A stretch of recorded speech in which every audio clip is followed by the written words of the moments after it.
Assalamualaikum future doctors. Welcome back to my channel Biohome Academy. If you are preparing for MDCAT and want to learn biology concepts clearly, so you are in the right place. So let's discuss cell structure and function. So PMDC की outline में जो cell structure and function है उसमें हमें 3 चीज़ों को cover करना है. The first one is the comparison of animal and plant cell structure. Second one is the comparison of prokaryotic and eukaryotic cell structure, and the third one is the structure and function of nucleus, endoplasmic reticulum, Golgi body and mitochondria. तो हम इसको step by step cover करेंगे. So the first is the introduction. तो introduction में ये है कि the cell is the basic structural and functional unit of life. इसके अलावा many different organelles are found in cell which perform specific functions. काफ़ी ज़्यादा ऑर्गेनीज सेल में मौजूद होते हैं, जैसे न्यूक्लियस हो गया, endoplasmic reticulum, Golgi body, mitochondria, lysosomes, glycosomes, plastids वगैरह और बहुत सारे ऑर्गन्स पाए जाते हैं इसमें. और the cell was discovered by Robert Hooke in 1665. इसके बाद अगर हम फर्दर देखें तो प्लांट वर्सेस एनिमल सेल में हमें जो है स्ट्रक्चर में जो है वो कंपैरिजन करना है. तो फर्स्ट ऑफ ऑल जो होता है प्लांट सेल जो होता है वो ऑब्वियसली प्लांट्स में पाए जाते हैं. और एनिमल्स में प्लांट सेल का जो यानी कि साइज होती है वो एक्चुअली एनिमल सेल से ज़्यादा बड़ी होती है. और प्लांट सेल का एक जो मेन पार्ट होता है वो होता है सेल वॉल. सेल वॉल जो होती है वो प्लांट सेल में पाई जाती है, जो कि rigid non living outer layer होती है, सेल्यूलोज और पेक्टिन की बनी होती है. यानी कि ये एक तरह की एक सख्त किस्म की नॉन लिविंग लेयर होती है जो प्लाज्मा मेम्ब्रेन के आउटसाइड मौजूद होती है, जो कि प्लांट सेल को एक शेप प्रोवाइड करती है, उसको मैकेनिकल सपोर्ट प्रोवाइड करती है और उसकी मैकेनिकल सपोर्ट उसको शेप प्रोवाइड करने में बहुत ज़्यादा हेल्प करती है. उसके अलावा प्लांट सेल के यहाँ पर हम यूनिक स्ट्रक्चर्स देख रहे हैं. तो यहाँ पर उसके अलावा उसमें प्लाज्मोडेस्माटा होते हैं. प्लाज्मोडेस्माटा क्या होते हैं कि ये जो प्लाज्मोडेस्माटा होते हैं कि प्लांट की जो सेल वॉल होती है ना, उसमें कुछ पोर्स होते हैं जिसकी वजह से नेबरिंग सेल्स आपस में कम्युनिकेट कर सकते हैं. यानी कि वो अपना साइटोप्लाज्मिक कंटेंट जो है वो शेयर या एक्सचेंज वगैरह कर सकते हैं, साइटोप्लाज्मिक मटेरियल. तो उनको हम प्लाज्मोडेस्माटा कहते हैं, जो कि प्लांट की सेल वॉल में मौजूद होता है. उसके अलावा प्लांट में जो होते हैं वो क्लोरोप्लास्ट होते हैं. क्लोरोप्लास्ट क्या होते हैं कि उनमें पाया जाता है क्लोरोप्लास्ट में, जो कि ग्रीन पिगमेंट होता है जो कि प्लांट को फोटोसिंथेसिस में हेल्प करता है. और इस हवाले से प्लांट जो होते हैं वो ऑटोट्रॉफिक होते हैं.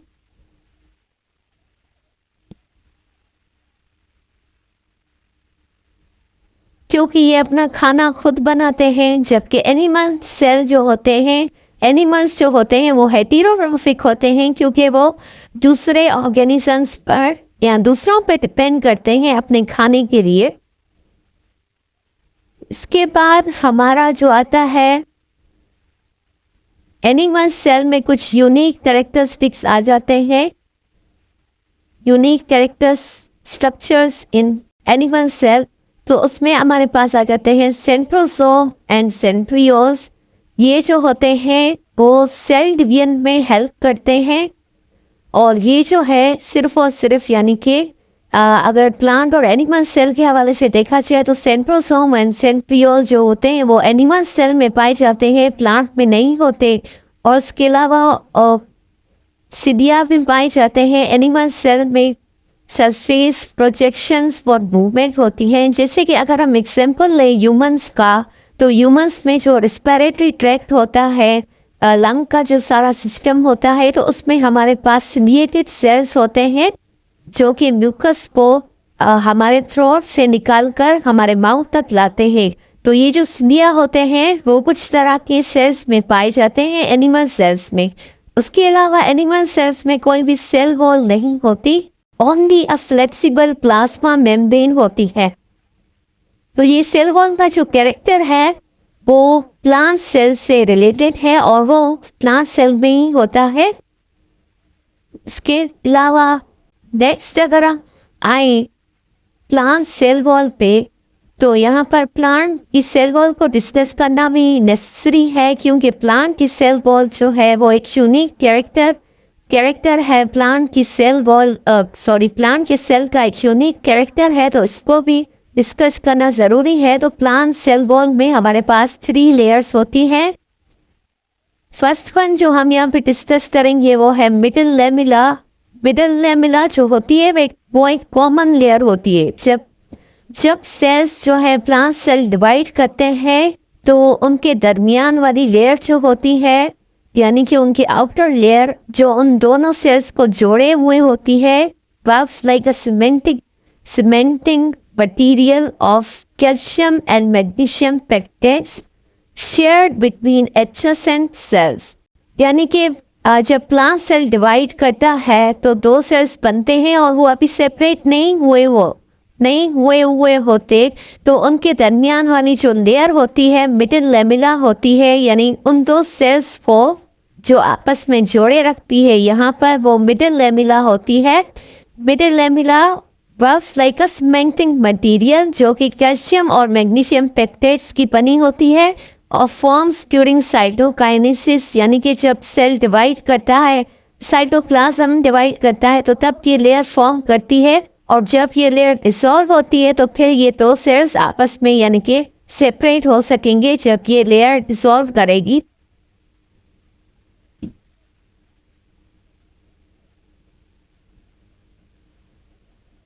उसके बाद नेक्स्ट लेयर जो हमारी आती है वो है प्राइमरी सेल वॉल।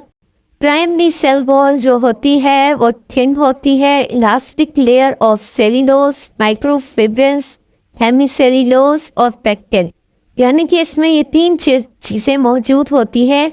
एक तो होता है सेल्यूलोज, दूसरा होता है हेमीसेल्यूलोज और थर्ड वन इज पेक्टिन। और इसी में जो होते हैं वो प्लाज्मोडेस्माटा होते हैं, जो मैंने आपको बताया था कि पोर्स केले या गेट्स होते हैं कि जहाँ पर यानी कि पोर्स समझ लें जिनके थ्रू जो है साइटोप्लाज्मिक कम्युनिकेशन बिटवीन सेल्स होती है। और इनका जो यानी कि नंबरिंग होती है, सीक्वेंस होती है, वो यूँ होती है कि पहले होती है मिडिल लेमिना, उसके बाद आती है हमारी प्राइमरी सेल वॉल, उसके बाद आती है हमारी सेकेंडरी सेल वॉल और उसके बाद लास्ट में इनर साइड पे हमारे पास आते हैं प्लाज्मा मेम्ब्रेन। उसके बाद आ जाती है हमारी थर्ड वन जो है सेकेंडरी सेल वॉल। अच्छा, सेकेंडरी सेल वॉल जो होती है वो थिक रिजिड लेयर होती है, थिक रिजिड लेयर होती है जिसमें लिग्निन होता है जो कि इसको सॉलिडिफाई या थिक करता है। इसके अलावा इसमें वैक्सीज पाई जाती हैं और इनऑर्गेनिक साइड्स भी मौजूद होते हैं और ये जो होती है वो हार्ड टिश्यूज़ में मौजूद होती है जिनको हम स्क्लेरेन्काइमा कहते हैं। ये सिर्फ उन्हीं में ही मौजूद होती है स्क्लेरेन्काइमा। और ये स्क्लेरेन्काइमा कहाँ पर मौजूद होते हैं? जाइलम वेसल्स में, ट्रेकियास में। और sales become dead at maturity, यानी कि जब सेल्स मैच्योर हो जाते हैं तो वो बिल्कुल डेड हो जाते हैं due to this secondary cell wall जो कि बहुत ज़्यादा हार्ड होती है। और ये जाइलम वेसल्स में जहाँ पर हमारे वेस्कुलर टिश्यूज़ हैं वहाँ पर मौजूद होती है। इसके अलावा जो है मिसाल के तौर पर कोई हम फ्रूट्स ले लें, ड्राई फ्रूट्स होते हैं ना, तो उनका जो आउटर कवर होता है, जैसे वॉलनट हो गया, अखरोट से हम कहते हैं, तो उसका जो आउटर कवर होता है ना वो स्क्लेरेन्काइमा का बना होता है और स्क्लेरेन्काइमा में सेकेंडरी सेल वॉल मौजूद होती है। प्लांट की जो सेल वॉल होती है वो परमिएबल होती है, वो अलाउ करती है कि सारे के सारे मटेरियल्स जो हैं वो उसके अंदर आ सकें। लेकिन जो प्लांट का सेल मेम्ब्रेन होता है, लाइक एनिमल की सेल मेम्ब्रेन की तरह वो सिलेक्टिवली परमिएबल होता है। उसके बाद हमारे पास आ जाता है प्रोकैरियोटिक और यूकैरियोटिक सेल के बारे में। तो प्रोकैरियोटिक सेल्स कौन से होते हैं? जो बैक्टीरियल सेल्स होते हैं उनको हम प्रोकैरियोटिक सेल्स कहते हैं, और बाकी जो सेल्स होते हैं जैसे एनिमल सेल्स हो गए तो उनको हम यूकैरियोटिक सेल्स कहते हैं।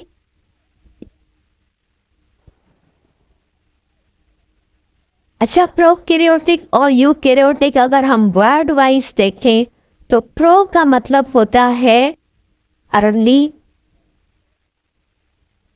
प्रो का मतलब होता है अर्ली। कैरियन का मतलब होता है, कैरियोटिक जो है वो कैरियन से निकला है जिसका मतलब होता है न्यूक्लियस, इसका मतलब होता है न्यूक्लियस। प्रोकैरियोटिक, तो प्रोकैरियोटिक का मतलब होता है प्रो यानी अर्ली न्यूक्लियस, यानी कि प्रोकैरियोटिक या बैक्टीरियल सेल्स में जो होता है वो अर्ली न्यूक्लियस होता है, प्रिमिटिव न्यूक्लियस होता है। और यूकैरियोटिक, यू का मतलब होता है ट्रू, यानी इनके अंदर ट्रू न्यूक्लियस पाया जाता है यूकैरियोट्स के अंदर। तो यहाँ पर समझने वाली बात है कि यहाँ पर प्रोकैरियोटिक और यूकैरियोटिक यानी कि वो प्रिमिटिव और ट्रू न्यूक्लियस कैसे होते हैं, और वहाँ पर ये डिफरेंसेस लिखे हुए हैं कि प्रोकैरियोटिक सेल में जो होती है वो न्यूक्लियस के अराउंड न्यूक्लियर मेम्ब्रेन नहीं होती, जिसकी वजह से ये प्रोकैरियोटिक न्यूक्लियस कहलाता है। ना ही इसके अंदर न्यूक्लियोप्लाज्म होता है, ना ही इसके अंदर न्यूक्लियोलस होता है। तो प्रोकैरियोट्स में न्यूक्लियर मेम्ब्रेन नहीं होती, और इनके अंदर जो होता है यूकैरियोट्स के अंदर मेम्ब्रेन भी प्रेजेंट होती है, न्यूक्लियोप्लाज्म भी प्रेजेंट होता है और न्यूक्लियोलस प्रेजेंट होता है। इसके अलावा प्रोकैरियोटिक सेल की देखा जाए डीएनए के हवाले से तो उसके अंदर single circular DNA without histone protein, ये मेन पॉइंट है कि यहाँ पर एक सिंगल सर्कुलर डीएनए मॉलिक्यूल होता है जिसमें कोई हिस्टोन प्रोटीन नहीं होती, जबकि यूकैरियोटिक सेल्स में मल्टीपल डीएनए मॉलिक्यूल्स होते हैं विद हिस्टोन प्रोटीन जो कि क्रोमोसोम्स को फॉर्म करते हैं। इसके अलावा अगर देखा जाए तो प्रोकैरियोट्स में कोई भी मेम्ब्रेन बाउंड ऑर्गेनिल्स नहीं होते, इसके पास जो है मेम्ब्रेन बाउंड ऑर्गेनिल्स नहीं होते, जैसे कि इंडोप्लाज्मिक रेटिक्यूलम हो गया, इसके अलावा गोल्जी बॉडी हो गया, माइटोकॉन्ड्रिया हो गया, तो ये तमाम ऑर्गन्स इसमें नहीं होते। हाँ, इसमें राइबोसोम्स मौजूद होते हैं। और इसके अलावा जो होता है यूकैरियोट्स में मेम्ब्रेन बाउंड ऑर्गेनिल्स प्रेजेंट होते हैं। इसके बाद अगर हम देखें तो प्रोकैरियोट्स में मीजोसोम्स होते हैं। मीजोसोम्स जो होते हैं ना, इनके डीएनए रेप्लिकेशन के लिए और रेस्पिरेशन के लिए यूज होते हैं। और जो कि यूकैरियोट्स में माइटोकॉन्ड्रिया मौजूद होता है, तो इसलिए जो कि रेस्पिरेशन में हेल्प करता है, तो इसी के यूकैरियोट्स में मीजोसोम्स नहीं होते, मीजोसोम्स एब्सेंट होते हैं। और इसके एग्जाम्पल में हमारे पास बैक्टीरिया आ जाता है, बैक्टीरियल सेल, और इसके एग्जाम्पल में हमारे पास यूकैरियोट्स के एग्जाम्पल में प्लांट और एनिमल सेल आ जाते हैं। और अगर इनकी शेयर फीचर्स की बात की जाए, यानी कि दोनों में प्रोकैरियोट्स और यूकैरियोट्स में जो है कॉमन कौन सी चीज़ें हैं, तो उनमें सेल मेम्ब्रेन होती है, साइटोप्लाज्म होता है, राइबोसोम्स होते हैं, और डीएनए एज जेनेटिक मटेरियल मौजूद होता है। इसके बाद हमें जो है कुछ इंपॉर्टेंट ऑर्गेनिल्स को डिस्कस करना था, जिसमें न्यूक्लियस आ जाता है। इसका स्ट्रक्चर और फंक्शन हमें डिस्कस करना है। तो न्यूक्लियस क्या होता है?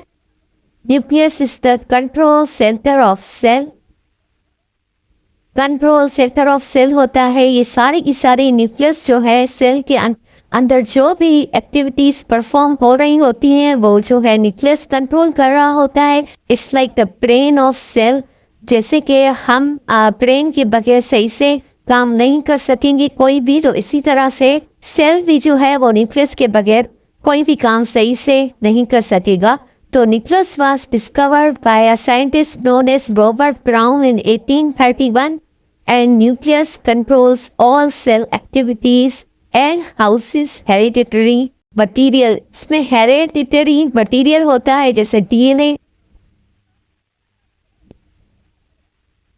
इसके बाद अगर हम न्यूक्लियस के स्ट्रक्चर की बात करें, न्यूक्लियस में जो होता है न्यूक्लियर एनवेलप होता है जो कि एक डबल मेम्ब्रेन होती है जिसके अंदर न्यूक्लियर पोर्स भी होते हैं जो कि न्यूक्लियोफोरेन प्रोटीन के बने होते हैं जो कि ट्रांसपोर्ट को रेगुलेट करते हैं। यानी कि न्यूक्लियस के अराउंड जो है डबल मेम्ब्रेन होती है, डबल मेम्ब्रेन होती है। ये वाली जो है सबके डबल मेम्ब्रेन है जो कि न्यूक्लियस को सराउंड करती है। यहाँ पर भी आप देख सकते हैं कि ये जो है डबल मेम्ब्रेन है इसके अंदर, और ये बीच बीच में ये जो स्पेसेस छोड़ी हुई है ये इनके पोल्स हैं, न्यूक्लियस के पोल्स हैं और ये डबल मेम्ब्रेन है। उसके बाद आ जाता है न्यूक्लियोप्लाज्म। न्यूक्लियोप्लाज्म जो होता है वो प्रोटीन विच होता है और उसका दूसरा नाम क्या होता है? कैरियोलिम्स। कैरियोलिम्स इसका दूसरा नाम होता है जिसमें डीएनए होता है, आरएनए पॉलीमरेज होते हैं और हिस्टोन प्रोटीन्स होते हैं। ये जो सारा आप एरिया देख रहे हैं ये न्यूक्लियोप्लाज्म है। ये सारा का सारा एरिया न्यूक्लियोप्लाज्म है। इसके अंदर डीएनए ये जो आप देख रहे हैं इसे बाउंड स्ट्रक्चर है, इसको हम डीएनए कह रहे हैं। ये सारा का सारा न्यूक्लियोप्लाज्म है। इसके बाद न्यूक्लियोलस आ जाता है। न्यूक्लियोलस क्या होता है? ये एक रीजन होता है, न्यूक्लियस के अंदर ही होता है ये रीजन, जिसमें जो है राइबोसोम्स बनते हैं और एक न्यूक्लियस में एक या एक से ज़्यादा न्यूक्लियोलस हो सकते हैं। आरएनए रिच होता है, इसमें नो मेम्ब्रेन, इसकी कोई भी मेम्ब्रेन नहीं होती, outer membrane. Synthesises ribosomes disappears during cell division. जब सेल डिवीजन होती है तो न्यूक्लियोलस जो होता है वो डिसअपीयर हो जाता है और उसका मेन फंक्शन यही है कि ये राइबोसोम्स को बनाता है और इसके अंदर कोई मेम्ब्रेन नहीं होती, आउटर साइड पे कोई मेम्ब्रेन नहीं होती और इसके अलावा इसमें बहुत ज़्यादा आरएनए पाया जाता है। इसके बाद अगर हम देखें कि क्रोमेटिन या क्रोमोसोम्स जो होते हैं तो क्रोमेटिन तब हम कहेंगे जब क्रोमेटिन जो है ये एक यानी कि पूरा का पूरा एक नेटवर्क होता है। पूरे के पूरे न्यूक्लियोप्लाज्म में जो है क्रोमेटिन मटीरियल जो है फैला हुआ होता है जो कि विजिबल हमें नहीं होता, लेकिन जब सेल डिवाइड करता है तो वो क्रोमेटिन मटीरियल जो होता है वो कंडेंस होता है और वो क्रोमोसोम्स की शेप इख्तियार करता है और इस कंडेंसेशन की वजह से हमें वो क्रोमोसोम्स नज़र आते हैं जो दिखने में कुछ इस तरह के होते हैं।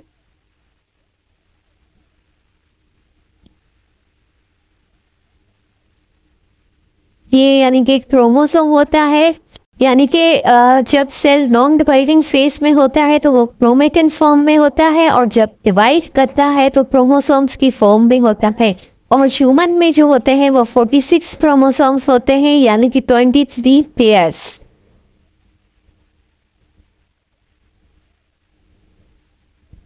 So this was all about today's lecture. Hope you liked and understood it well. Watch the next video, Cell Structure and Function Part 2 on my YouTube channel. If you found this video useful, then like and subscribe to my channel Biohome Academy for more videos. Thanks for watching and Allah Hafiz.